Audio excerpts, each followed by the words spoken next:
إن الحمد لله نحمده ونستعينه ونستغفره ونؤمن به ونتوكل عليه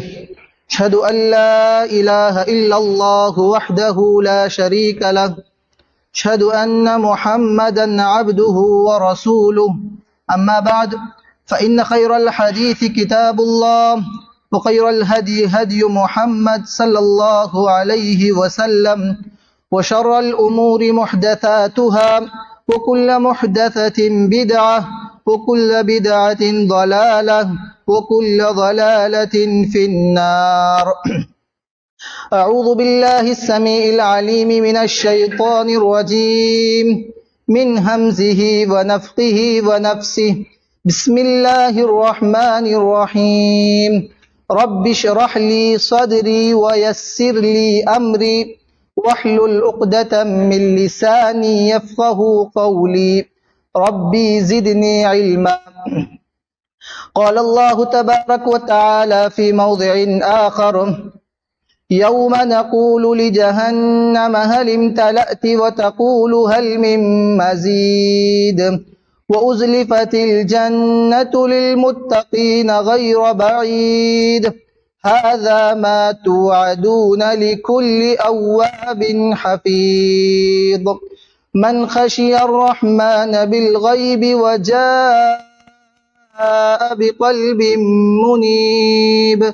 ادخلوها بسلام ذلك يوم الخلود. تمام قسم کی تعریفات، توصیفات، کبریائی، بزرگی و بڑائی لائق و زیبا ہے اس اللہ وحدہ لا شریک کے لیے جس نے ہم تمام کو اشرف المخلوقات بنایا اور انسان بنانے کے بعد مذہب اسلام جیسی عظیم نعمت سے ہمیں بہرور کیا. سبحان اللہ و بحمدہ سبحان اللہ العظیم. لاکھوں کروڑوں درود و سلام کا نزول ہو تمام ہی انبیاء کرام علیہم الصلاۃ والتسلیم پر، خصوصاً میرے اور آپ کے آخری نبی جناب محمد الرسول اللہ صلی اللہ علیہ وسلم کی ذات مبارکہ مقدسہ مطہرہ پر جو ساری انسانیت کے لیے رحمت بنا کر مبعوث فرمائے گئے. اللہم بارک وسلم علیہ. قابل احترام اہل علم حضرات، بزرگان دین، نوجوانان اسلام اور معزز سامعین گرامی، اللہ تبارک و تعالیٰ کا بے پایاں شکر و احسان ہے کہ اس کے خاص فضل و کرم سے میں اور آپ نہایت ہی امن و سکون، اطمینان اور شادمانی کے ساتھ اللہ سبحانہ و تعالیٰ کے فضل و کرم سے اسی کے گھر میں اسی کے دین کے متعلق اور اسی کے بندوں کے متعلق کچھ کہنے اور سننے کے لیے یہاں پر بیٹھے ہوئے ہیں. حاضرین، ہم جس امن و سکون کے ساتھ یہاں پر آج اس وقت بیٹھے ہوئے ہیں، دنیا کا ایک خطہ فی الوقت ایسا بھی ہے جہاں کے لوگ نہ تو اس سکون سے وابستہ ہیں، نہ ہی ان کی زندگی میں وہ امن و آشتی پائی جاتی ہے جس سے ہم اور آپ بہرور ہو رہے ہیں. حاضرین، آپ تمام جانتے ہیں کہ پچھلے ایک ہفتے سے سرزمین فلسطین کن حالات سے دوچار ہے، وہاں کے مسلمان کن مصائب اور پریشانیوں سے جوجھ رہے ہیں، ساری دنیا دیکھ رہی ہے. آپ تمام کو معلوم ہوگا کہ وہاں پر جو مسلمان ہیں اور وہاں پر جو یہودی ہیں، ان تمام کے درمیان جس سرزمین کو لے کر رسہ کشی چل رہی ہے، جس سرزمین کو لے کر دعوے کیے جا رہے ہیں کہ آخر فلسطین کس کا ہے، انشاءاللہ آج کے اس خطبہ جمعہ کے حوالے سے ہم تاریخی پس منظر میں دیکھتے ہیں کہ آخر یہ مسئلہ فلسطین ہے کیا چیز، اس کی ریالٹی کیا ہے، اور جو لوگ یہ دعویٰ کر رہے ہیں کہ یہودیوں کی ہی یہ سرزمین ہے اور مسلمان وہاں پر قابض ہیں اور ان کو یہ زمین دی جائے اور ان کے لیے الگ ایک ملک قائم کر دیا جائے جسے آج تک بھی بعض ممالک نے تسلیم نہیں کیا تھا، اس کی ریالٹی کیا ہے انشاءاللہ قرآن کے حوالے سے ہم دیکھتے ہیں کہ آخر یہودیوں کی تاریخ کیا ہے اور فلسطین کو لے کر ان کا جو دعویٰ ہے. آپ کو معلوم ہونا چاہیے یہودی یہ دعویٰ کرتے ہیں کہ مسلمانوں کی جو تاریخ ہے وہ صرف اور صرف 1400 سال پرانی ہے، اور میں اور آپ بھی جانتے ہیں کہ جناب محمد الرسول اللہ صلی اللہ علیہ وسلم کی ولادت سے ہم سیرت پڑھتے ہیں، شریعت کے احکام جانتے ہیں اور مکمل صحابہ کرام کی زندگی کا ہم مطالعہ کرتے ہیں. اور ہم یعنی بعض مسلمان جنہیں زیادہ گہرائی کا علم نہیں ہے وہ یہی سمجھتے ہیں کہ مسلمانوں کی جو تاریخ ہے وہ صرف اور صرف انہی 1400 سالوں پر محیط ہے جب سے نبی کریم جناب محمد الرسول اللہ صلی اللہ علیہ وسلم کی بعثت ہوئی تھی. حاضرین ایسا نہیں ہے. ہم دیکھتے ہیں کہ آخر یہ جو یہودی ہیں جو اس بات کا دعویٰ کر رہے ہیں کہ ان کی تاریخ ہزاروں سال پرانی ہے اور وہ فلسطین کے حقیقی حقدار ہیں، ہم دیکھتے ہیں کہ قرآن اس سلسلے میں کیا کہتا ہے، ہماری شریعت اسلامیہ کا اس سلسلے میں کیا موقف ہے، اور ہماری جو تاریخ ہے جو اس دنیا کی سب سے زیادہ مقدس اور سب سے زیادہ صحیح کتاب جو ہے وہ ہمیں کیا کہتی ہے اور اس کے سلسلے میں ہم کیا موقف اختیار کر سکتے ہیں انشاءاللہ اس سلسلے میں دیکھتے ہیں. حاضرین سب سے پہلے آپ کو یہ معلوم ہونا چاہیے کہ جو یہودی قوم ہے جو اپنے آپ کے ملک کو خود ساختہ ملک کو اسرائیل کہتے ہیں وہ آتا ہے اسرائیل سے، اور اسرائیل جو ہے قرآن کہتا ہے، قرآن میں جو بات موجود ہے حضرت یعقوب علیہ السلام کا لقب تھا، اور بعض مفسرین کرام نے لکھا ہے کہ وہ حضرت یعقوب علیہ السلام کا نام تھا اسرائیل، اور ان کے 10 بیٹے تھے جنہیں بنی اسرائیل کہا جاتا تھا. یعنی ایک فیملی تھی، ایک نبی تھے، ایک باپ تھے جن کا نام تھا اسرائیل، اور ان کے بیٹوں کو کہا جانے لگا بنی اسرائیل، اور وہیں سے اس قوم کا آغاز ہوتا ہے. اور یہ لوگ یعنی حضرت یعقوب علیہ السلام اس وقت فلسطین میں تھے جہاں سے اللہ سبحانہ و تعالیٰ نے انہیں نبوت سے سرفراز کیا اور اس کے بعد ان کی قوم کا آغاز ہوا. اسی بات کو بنیاد بنا کر یہودی کہتے ہیں کہ یہ ہمارے باپ دادا کی سرزمین ہے، ہمارے آبا و اجداد کا ورثہ ہے، تو لہٰذا اس پر ہمارا زیادہ حق ہونا چاہیے. کہ حضرت یعقوب علیہ السلام جو تھے جن کے فرزندان کو بنی اسرائیل کہا جاتا ہے، ان کے والد محترم کا نام تھا حضرت اسحاق علیہ السلام، اور ان کے والد محترم کا نام تھا حضرت ابراہیم علیہ السلام. اور مورخین نے لکھا ہے کہ حضرت ابراہیم علیہ السلام کی جو پیدائش ہوتی ہے وہ پیدائش مقام ار پر ہوتی ہے جو کہ عراق کا ایک علاقہ ہے. تو پتہ چلتا ہے کہ حضرت ابراہیم علیہ السلام کی ولادت ہوتی ہے عراق کے ایک شہر یا ایک علاقہ ار میں، اور بعد میں وہ وہاں سے ہجرت کر کے پہنچتے ہیں فلسطین، اور وہاں پر ان کی 2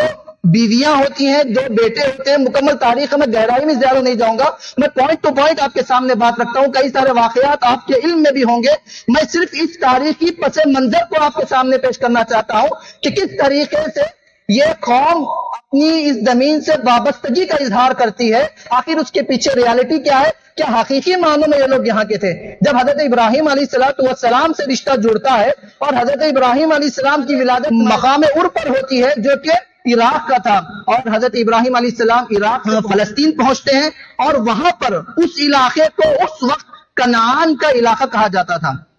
وہاں پر کنعانی لوگ آباد تھے، اور انہوں نے حضرت ابراہیم علیہ السلام نے وہاں پر حضرت اسحاق علیہ السلام اور حضرت سارہ علیہ السلام کو انہوں نے وہاں پر آباد کیا، اور اللہ کے حکم سے حضرت اسماعیل علیہ السلام اور حضرت حاجرہ علیہ السلام کو انہوں نے مکہ المکرمہ میں آباد کیا تھا. تو یہاں پر حضرت ابراہیم علیہ السلام کی 2 نسلیں ڈیوائیڈ ہوتی ہیں، ایک حضرت اسماعیل علیہ السلام ہے اور دوسرے حضرت اسحاق علیہ السلام ہے. اور حضرت اسحاق علیہ السلام بھی اس وقت فلسطین میں تھے جہاں پر انہیں حضرت ابراہیم علیہ السلام نے آباد کیا تھا. اس کے بعد آتے ہیں حضرت یعقوب علیہ السلام جو حضرت اسحاق کے فرزند ہیں، یعنی حضرت ابراہیم علیہ السلام کے پوتے ہیں، اور ان کا لقب ہوتا ہے اسرائیل، اور ان کی قوم بنتی ہے بنی اسرائیل. تو یہاں سے ہمیں پتہ چلا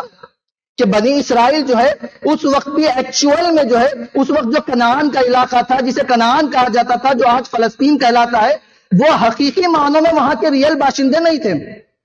اور اگر ہم تاریخ کو مزید آگے بڑھتے ہیں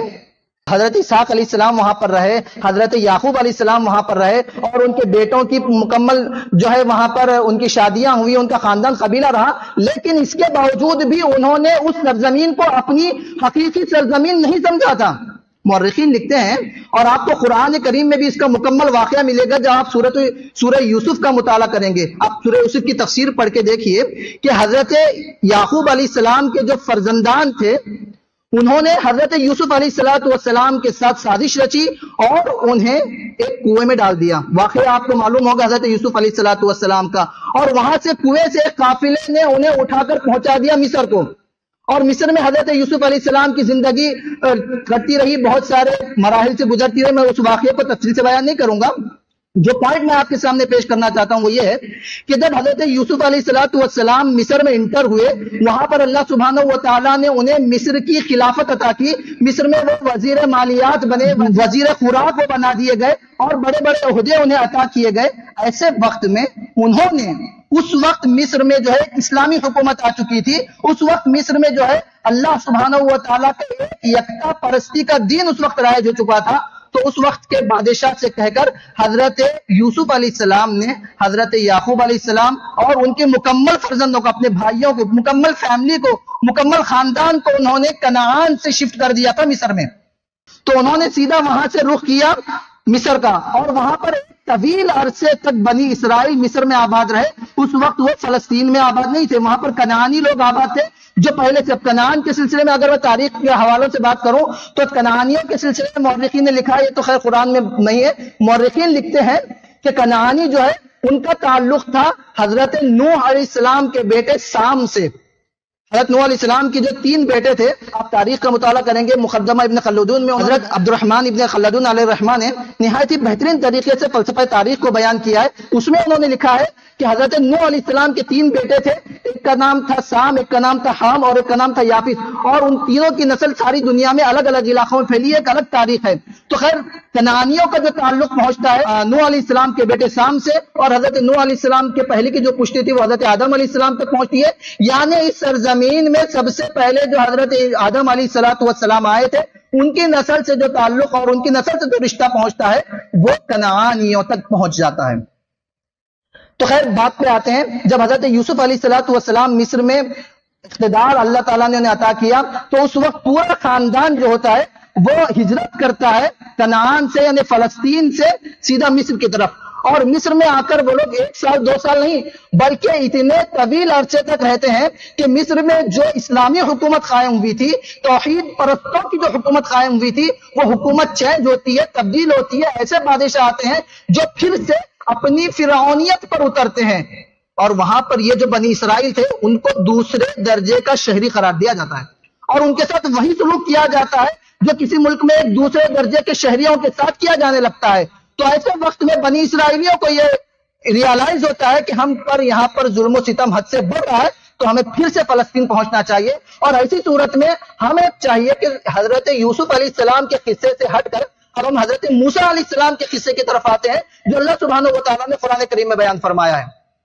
سورہ بقرہ میں اللہ تعالیٰ نے اور قرآن کریم کے مختلف صورتوں میں اللہ تعالیٰ نے وقتاً فوقتاً حضرت موسیٰ علیہ السلام کا قصہ بیان کیا ہے کہ کس طریقے سے بنی اسرائیل وہاں پر ظلم و ستم سے دوچار ہوتے رہے، اور حضرت موسیٰ علیہ السلام اور حضرت ہارون علیہ السلام نے وہاں پر جو مصر کا جو فرعون تھا اس کے سامنے کلمہ حق کہا، پھر بھی وہ نہیں مانا، اور یہ لوگ پھر سے نکل پڑے فلسطین کی طرف۔ تو پتا چلا کہ پہلے فلسطین سے یہ لوگ خود سے نکلے، پھر پہنچے مصر کی طرف، وہاں پر ایک طویل عرصے تک رہے، صرف جب ظلم و ستم برداشت کے باہر ہو چکا تھا تو ایسی صورت میں اللہ تعالیٰ کے حکم سے ہی حضرت موسیٰ علیہ السلام کی قیادت میں اور حضرت یوشع بن نون کی قیادت میں وہ جو ہے پھر سے واپس پہنچتے ہیں فلسطین کی طرف۔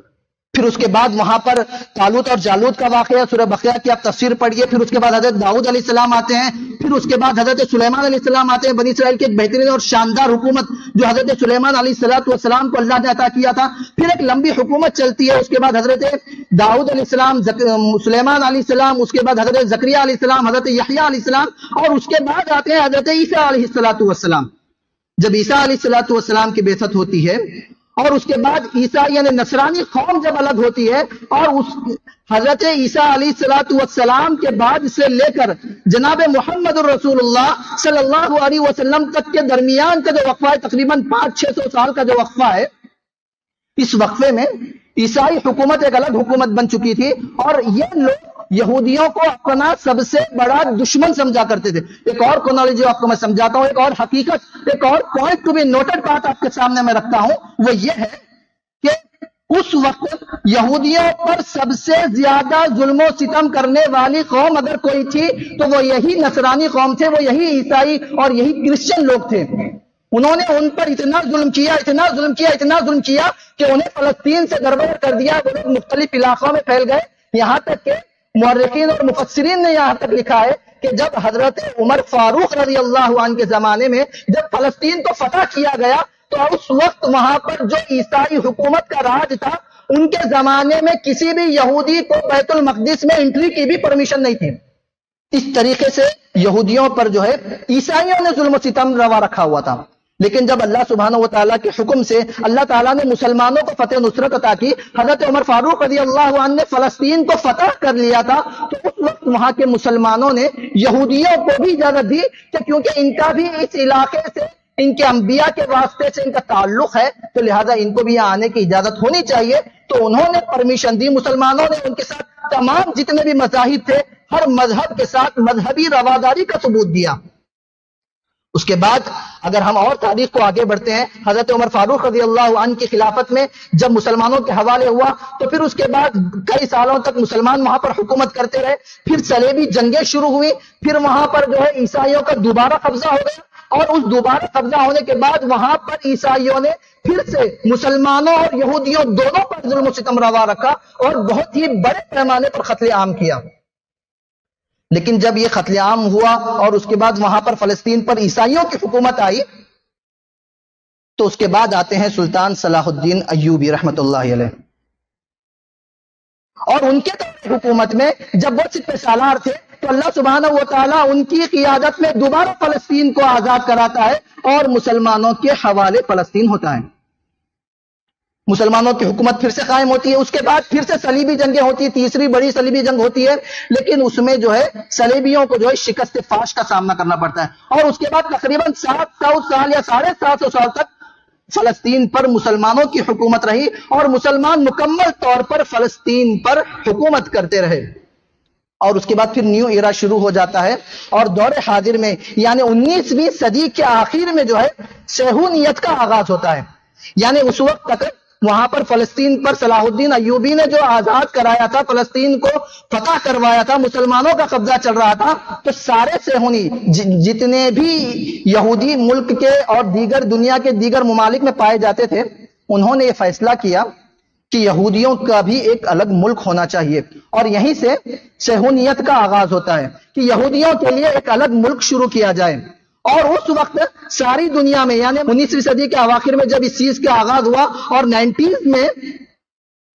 سب سے پہلے جب پہلی ورلڈ وار ہوئی، پہلی جنگ عظیم ہوئی، اور اس کے بعد دوسری جنگ عظیم ہوئی، تو ایسی صورت میں دنیا کے تمام ممالک سے یہودیوں کو مار مار کے بھگایا جانے لگا، اور ایسی ہی صورت میں آپ کو یاد ہوگا ہٹلر کا وہ نام، جس نے تقریباً 60 لاکھ سے زیادہ یہودیوں کا قتل عام کیا تھا، جسے جینوسائیڈ کہا جاتا ہے۔ 60 لاکھ سے زیادہ یہودیوں کو اس نے قتل کر دیا تھا، اور بعد مورخین نے لکھا ہے، ہٹلر نے کہا تھا میں چند یہودیوں کو چھوڑ رہا ہوں، اس کی سب سے اہم وجہ یہی ہے کہ دنیا جانے گی کہ میں نے ان کا جو قتل عام کیا تھا کیوں کیا تھا، یہ کیسی قوم ہے اور اس کے اندر فتنہ پردازیوں کی جو صفات پائی جاتی ہیں، میں اس کو پروف کرنے کے لیے چند لوگوں کو چھوڑ رہا ہوں، اور آج وہی چند لوگ فلسطین کے معصوم مسلمانوں کے در پہ ہو چکے ہیں اور ان کی جان و مال کے ساتھ رنگیلیاں کھیل رہے ہیں۔ جب پہلی جنگ عظیم اور دوسری جنگ عظیم شروع ہوئی، دنیا کے مختلف ممالک سے یہودیوں کو مار مار کے بھگایا جانے لگا، جرمنی سے مار مار کے بھگایا جانے لگا، برطانیہ سے مار مار کے، فرانس سے، آسٹریا سے، کئی ممالک سے جو ہے انہیں مار مار کے بھگایا جانے لگا۔ تو اس وقت انہوں نے پناہ لینے کے لیے ایک علاقے کا رخ کیا، وہ تھا فلسطین، اور وہاں پہ جو مسلمان تھے انہوں نے آگے بڑھ کر ان کا استقبال کیا، انہیں پناہ دی، انہیں جگہ دی، انہیں زمین دی، اور آج وہ ان کا احسان ماننے کے بجائے انہی کے اوپر بمباری کرنے پہ مصروف ہے۔ جب پوری دنیا انہیں دھتکار چکی تھی، دنیا کا ایک ملک بھی ایسا نہیں تھا جو انہیں اپنے اندر آنے کی اجازت دے رہا تھا، مورخین نے لکھا ہے کئی یہودیوں کے جہاز جب کسی ملک کے سرحد پہ پہنچتے تو وہاں سے انہیں واپس کر دیا جاتا تھا، لیکن فلسطین والوں نے جب انہیں انٹری دی، وہاں پر جگہ تھی، تو انہوں نے ان کے اوپر یعنی جس پلیٹ میں وہ لوگ کھائے تھے اسی پلیٹ میں وہ لوگ سوراخ کرنے لگ گئے۔ یہ ریالٹی، یہ حقیقت ہے۔ آپ کسی بھی تاریخ کی کتاب، کسی بھی غیر جانبدارانہ اگر آپ مورخ کا مطالعہ کریں گے، اس کی تاریخ کا مطالعہ کریں گے، اور ہم قرآن اور حدیث کے حوالے سے جب ہم اس کو دیکھتے ہیں تو تب ہمیں پتا چلتا ہے کہ ریالٹی کیا ہے اور کس طریقے سے آج کا منظرنامہ چل رہا ہے۔ تو اس طریقے سے جب صہیونیت کا آغاز ہوا، ساری دنیا سے یہودی کیا کیے، اپنے اس مشن کو لے کر کے یہودیوں کا بھی ایک ملک ہونا چاہیے، وہ تمام کے تمام فلسطین کی طرف رخ کرنے لگے۔ وہاں پر آ کر کئی فیملیز رہنے لگی، وہاں کے علاقے اور زمینیں خریدی جانے لگی، اور اس کے بعد رفتہ رفتہ وہ اپنا دبدبہ، اپنا تسلسل وہاں پر بڑھانے لگے، یہاں تک کہ 1948 میں انہوں نے اپنے آپ کے ایک ملک کا اعلان کر دیا۔ اور کئی سارے ممالک، جن ممالک نے انہیں وہاں سے بھاگنے پر مجبور کیا تھا، اور آج بھی آپ دیکھیے، آج بھی جو فلسطین اور اسرائیل کی جو جنگ چل رہی ہے، پچھلے 6 دنوں سے وہاں پر جو بمباری ہو رہی ہے، آپ کو معلوم ہونا چاہیے، بلکہ آپ کو معلوم ہوگا کہ پوری دنیا کے کئی ممالک 2 حصوں میں بٹ چکے ہیں، اور آج اسرائیل کی جتنے بھی ممالک پشت پناہی کر رہے ہیں، انہی ممالک کے لوگوں نے انہی اسرائیل یہودیوں کو مار کے بھگایا تھا، اور آج وہی ان کے دوست بنے بیٹھے ہیں، وہی ان کی پشت پناہی کر رہے ہیں۔ اور آپ کو معلوم ہونا چاہیے کہ جب آج کی اس جو فی الوقت کی جو کرنٹ سچویشن ہے، جو موجودہ صورتحال ہے، اگر ہم اس کا جائزہ لیں تو ہم کو معلوم ہوتا ہے کہ فی الوقت اللہ سبحانہ و تعالیٰ کے حکم سے پتہ نہیں اللہ تعالیٰ کو کیا منظور ہے۔ جو موجودہ صورتحال ہے، کئی ساری ایسی خبریں آ رہی ہیں کہ مکمل فلسطین، مکمل غزہ پٹی کا جو علاقہ ہے وہ بلیک آؤٹ ہو چکا ہے، وہاں پر اس طریقے سے ظلم و ستم روا رکھا جا رہا ہے کہ پانی بند کر دیا گیا، بجلی بند کر دی گئی، کھانے پینے کی چیزیں وہاں پر سلسلہ منقطع ہو گیا، مکمل طور پر وہ لوگ محصور ہو کے رہ گئے ہیں۔ کوئی بھی ملک بس اپنی اپنی جگہ بیٹھے ہیں، کوئی حمایت کر رہا ہے، کوئی بیان بازی کر رہا ہے، اور وہاں کے معصوم مسلمان جو ہیں وہ لوگ پس رہے ہیں۔ کئی ہزار لوگ اب تک جو ہے زخمی ہو چکے ہیں، اور کئی لوگوں کی وفات ہو چکی ہے۔ تاریخی حوالے سے اگر ہم دیکھیں، اور میں اسلام کے حوالے سے میں نے آپ کو بات بتائی تھی، پہلی ایک بات کہ اسلام کے سلسلے میں یہ اعتراض کیا جاتا ہے کہ اسلام جو ہے صرف 1400 سال پرانا ہے، تو لہذا وہاں پر مسلمانوں کی حکومت کیسے ہو سکتی ہے؟ مسلمان تو صرف 1400 سال پرانے ہیں، اور فلسطین تو تقریباً کئی ہزار سال پرانا ہے، اور اس کی مکمل طویل تاریخ پائی جاتی ہے۔ تو اس سلسلے میں آپ کو یاد ہونا چاہیے، بلکہ معلوم ہونا چاہیے کہ اللہ سبحانہ و تعالیٰ نے اس دنیا میں جب سے حضرت آدم علیہ السلام کو مبعوث کیا تھا، اس کے بعد سے لے کر جناب محمد الرسول اللہ صلی اللہ علیہ وسلم تک جتنے بھی انبیاء کرام آئے، ہر نبی نے اپنی قوم کو یہی دعوت دی، یا قوم اعبدوا اللہ ما لکم من الہ غیرہ۔ ہر نبی کا یہی دعویٰ تھا، ہر نبی کی یہی دعوت تھی، ہر نبی کی یہی تعلیم تھی کہ اے میری قوم کے لوگوں، تم صرف اللہ کی عبادت کرو، اس کے علاوہ کوئی تمہارا معبود نہیں۔ نبی نے، حضرت ابراہیم علیہ السلام نے توحید الوہیت کی دعوت دی، حضرت موسیٰ علیہ السلام نے توحید ربوبیت کی دعوت دی، حضرت نوح علیہ السلام نے توحید اسماء و صفات کی دعوت دی۔ تمام انبیاء کرام، جتنے بھی انبیاء کرام تھے، ہر نبی نے اپنی قوم کو توحید کی دعوت دی۔ یعنی اسلام اس دنیا میں جب سب سے پہلے حضرت آدم علیہ السلام آئے، اس دنیا کا وجود ہوا، اس دنیا میں جب سے انسان پایا جاتا ہے، اسی وقت سے اس دنیا میں اسلام بھی پایا جاتا ہے۔ یہ الگ بات ہے کہ ہر نبی کی شریعت الگ ہوتی تھی، ہر قوم کی شریعتیں الگ الگ ہوا کرتی تھی، ان کے لیے تعلیمات، بعض تعلیمات الگ الگ ہوا کرتے تھے، لیکن ان کا دین، ان کا عقیدہ، ان کی توحید صرف اور صرف یا قوم اعبدوا اللہ ما لکم من الہ غیرہ ہوا کرتے تھے۔ حضرت شعیب علیہ السلام کی قوم کے سلسلے میں مفسرین کرام لکھتے ہیں کہ اس قوم کی سب سے بڑی خرابی یہی تھی کہ وہ ناپ تول میں کمی کیا کرتے تھے، لیکن اللہ سبحانہ و تعالیٰ نے ان کا تذکرہ کرتے ہوئے بھی فرمایا وَإِلَىٰ مَدْيَنَ أَخَاهُمْ شُعَيْبًا قَالَ يَا قَوْمِ اعْبُدُوا اللَّهَ مَا لَكُم مِّنْ إِلَٰهٍ غَيْرُهُ۔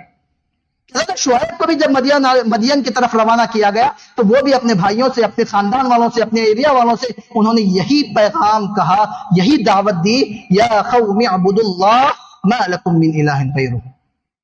یعنی توحید کی دعوت تھی۔ تو مطلب یہ ہوا کہ اسلام کوئی جدید مذہب نہیں ہے، اسلام کوئی 300 سال، 400 سال، 1400 سال یا اس سے آس پاس کا نہیں ہے، بلکہ اس دنیا کا سب سے قدیم ترین مذہب ہے۔ اور ایک اور اہم بات میں آپ کو بتاتا ہوں، حضرت ابراہیم علیہ السلام سے یہودیوں کی اس تاریخ کو میں نے جوڑا تھا کہ حضرت ابراہیم علیہ السلام کا آغاز ہوا اور حضرت ابراہیم کی زندگی کیا تھی، انہوں نے کس طریقے سے توحید کا پرچار کیا، انہوں نے کس طریقے سے حق کا اعلان کیا، اور ان کی زندگی جو ہے تمام اقوام کے نزدیک معزز، محترم، مقدس ہے اور انہیں ہر قوم مانتی ہے۔ یہودی کہتے ہیں حضرت ابراہیم علیہ السلام ہمارے ہیں، نصرانی کہتے ہیں حضرت ابراہیم علیہ السلام ہمارے ہیں، بلکہ جو عرب کے مشرکین تھے وہ بھی حضرت ابراہیم علیہ السلام کو مانتے تھے اور کہتے تھے حضرت ابراہیم علیہ السلام ہمارے ہیں۔ اور مسلمان تو خیر ہر نبی پر اپنا ایمان رکھتے ہیں، اور مسلمان کہتے ہیں کہ حضرت ابراہیم علیہ السلام ہمارے ہیں، اور قرآن کہتا ہے ما کان ابراہیم یہودیا ولا نصرانیا۔ اللہ اکبر۔ یہودی کہتے تھے کہ ابراہیم ہمارے ہیں، نصرانی کہتے تھے ابراہیم ہمارے ہیں علیہ السلام، لیکن قرآن کہتا ہے ما کان ابراہیم یہودیا ولا نصرانیا، کہ ابراہیم نہ تو یہودی تھے نہ تو نصرانی تھے، ولکن کان حنیفا مسلما، بلکہ ابراہیم علیہ السلام جو ہے حنیفا مسلما تھے، مسلمان تھے۔ قرآن کہہ رہا ہے وما کان من المشرکین، اور وہ مشرکین میں سے بھی نہیں تھے۔ تمام کی تردید قرآن کرتا ہے اور کہتا ہے کہ ابراہیم علیہ السلام مسلمان تھے، اور ابراہیم علیہ السلام جب وہاں پر آتے ہیں تو ابراہیم علیہ السلام کو جب مسلمان قرار دیا گیا تو شریعت محمدیہ پر جو لوگ ایمان رکھتے ہیں، شریعت محمدیہ کی جو لوگ پیروی کرتے ہیں، فی الوقت میں جو فلسطین میں جو مسلمان رہنے والے ہیں وہ بھی مسلمان ہیں، اور ان کو بھی مسلمان مانا جائے گا، اور ان کا بھی تعلق حضرت ابراہیم سے ہے، ان کا بھی تعلق حضرت نوح سے ہے، اور ان کا بھی تعلق پہنچتا ہے حضرت آدم علیہ السلام سے۔ تو حاضرین گرامی، فی الوقت کی اس صورتحال میں جہاں پر ہر لمحہ ایک ایسی خبر آ رہی ہے کہ ان پر یہ ستم روا رکھا گیا، ان کے بچوں کے ساتھ یہ سلوک کیا جا رہا ہے، ان کی عورتوں کے ساتھ یہ سلوک کیا جا رہا ہے، اور ان کے ساتھ پتہ نہیں کیسے کیسے سلوک روا رکھے گئے ہیں، جس کا میں تذکرہ بھی نہیں کر سکتا۔ سوشل میڈیا کے مادھیم سے اور دیگر ٹی وی چینلز کے ذریعے سے آپ تمام لوگ بھی اس سے واقف اور باخبر ہوں گے۔ ایسی صورت میں ایک مسلمان ہونے کی حیثیت سے میرا کیا کردار ہونا چاہیے، آپ کا کیا کردار ہونا چاہیے، اسے سمجھنے کی ضرورت ہے۔ اس سلسلے میں حدیث ہماری یہ رہنمائی کرتی ہے۔ اللہ کے رسول صلی اللہ علیہ وسلم نے فرمایا مثل المؤمنین تغادهم وتراحمهم وتعاطفهم كمثل الجسد الواحد۔ اللہ کے رسول صلی اللہ علیہ وسلم نے فرمایا کہ جتنے بھی مومنین ہیں، جتنے بھی مسلمان ہیں، وہ تمام کے تمام ایک جسم کے مانند ہیں، ایک جسم کے مانند ہے۔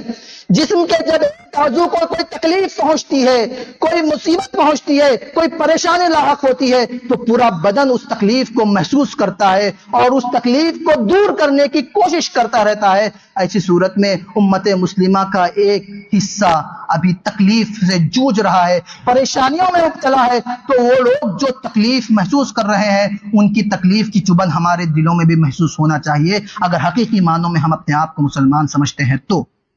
کیونکہ میری اور آپ کی بات نہیں ہے، بلکہ یہ اللہ کے رسول کا قول ہے کہ تمام مومنین کو جو ہے ایک جسم، ایک جان کے مانند ہونی چاہیے، تاکہ ہر مسلمان کا درد دوسرا مسلمان محسوس کرے، اور اس درد کو دور کرنے کے لیے ہم کیا کر سکتے ہیں اس کے لیے ہمیں کوشش کرنا چاہیے۔ تو ایسی صورت میں ہم سب سے پہلے اللہ سبحانہ و تعالیٰ کی بارگاہ میں دعا کرتے ہیں کہ الہ العالمین جتنے بھی لوگ معصوم ہیں، جتنے بھی لوگ مظلوم ہیں، اے اللہ سبحانہ و تعالیٰ تو ان کی مدد فرما۔ اے اللہ جتنے بھی لوگ اب تک شہید ہو چکے ہیں، اے اللہ انہیں سیدھا جنت الفردوس میں جگہ عطا فرما۔ اے اللہ جتنے بھی لوگ معصوم ہیں، مظلوم ہیں، جتنے بھی لوگ بیوہ ہو چکے ہیں، اے اللہ ان کے لیے سامان راحت عطا فرما۔ اے اللہ جو مظلوم ہیں، جس علاقے پر اللہ ظالموں کا تسلط ہے، اے اللہ اگر ظالم ہدایت کے مستحق ہیں تو انہیں ہدایت نصیب فرما، ورنہ اے اللہ ظالموں کو تو نیست و نابود فرما۔ اے اللہ دنیا کے کسی بھی خطے میں جو لوگ ظلم کر رہے ہیں، اے اللہ جو لوگ اپنے ظلم میں یہ کر رہے ہیں،